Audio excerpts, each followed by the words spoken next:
हीरा कारोबारी और पीएनबी घोटाले में भगौड़ा घोषित नीरव मोदी के भाई नेहल मोदी को अमेरिका में गिरफ्तार कर लिया गया।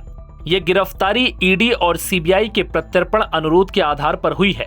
अमेरिका के अधिकारियों ने भारत सरकार को जानकारी दी है कि भगौड़े कारोबारी नीरव मोदी के भाई नेहल मोदी को शुक्रवार यानी 4 जुलाई को अमेरिका में अरेस्ट किया गया है।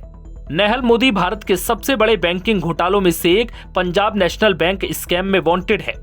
जांच में सामने आया है कि उसने अपने भाई नीरव मोदी के लिए काले धन को सफेद करने और छुपाने में अहम भूमिका निभाई थी। ईडी और सीबीआई की जांच में यह भी पाया गया कि नेहल मोदी ने कई शेल कंपनियों के जरिए बड़ी रकम को विदेशों में इधर उधर किया। उसका मकसद था धोखाधड़ी से कमाई गई रकम को ट्रैक से बाहर करना।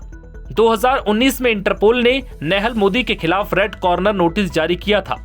इससे पहले उसके भाई नीरव मोदी और निशाल मोदी के खिलाफ भी इंटरपोल नोटिस जारी हो चुके हैं। नेहल बेल्जियम का नागरिक है और उसका जन्म एंटवर्प में हुआ था।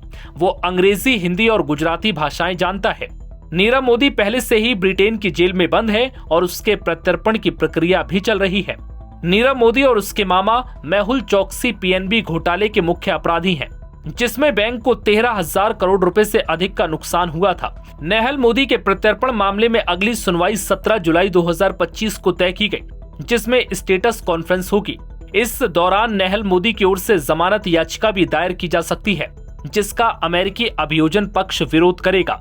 ये गिरफ्तारी भारत की जांच एजेंसियों के लिए न केवल एक रणनीतिक उपलब्धि है, बल्कि इससे पीएनबी घोटाले की तह तक पहुंचने और दोषियों को कानून के शिकंजे में लाने की प्रक्रिया को भी बल मिलेगा। अब आपको बताते हैं कि ये शेल कंपनियां क्या हैं। दरअसल शेल कंपनियां कागजों पर बनी ऐसी कंपनियां होती हैं जो किसी तरह का आधिकारिक कारोबार नहीं करती। इन कंपनियों का इस्तेमाल मनी लॉन्ड्रिंग के लिए किया जाता है। इन कंपनियों के संचालन की बात की जाए तो इनमें किसी तरह का कोई काम नहीं होता। इनमें केवल कागजों पर एंट्री दर्ज होती है। हालांकि कंपनीज एक्ट में शेल कंपनी शब्द को परिभाषित नहीं किया गया है। आमतौर पर ये कंपनियां एक मीडियम के माध्यम से ब्लैक मनी को व्हाइट करने का काम करती हैं। इनका इस्तेमाल ब्लैक मनी को कम से कम खर्च में व्हाइट बनाने में किया जाता है। इन कंपनियों में टैक्स को पूरी तरह से बचाने या कम से कम रखने की व्यवस्था होती है। इसमें पूरे पैसे को एक्सपेंस के तौर पर दिखाया जाता है, जिससे टैक्स भी नहीं लगता।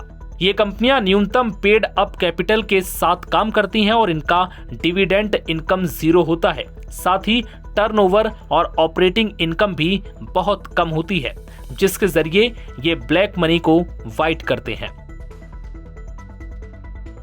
नव भारत टाइम्स की रिपोर्ट।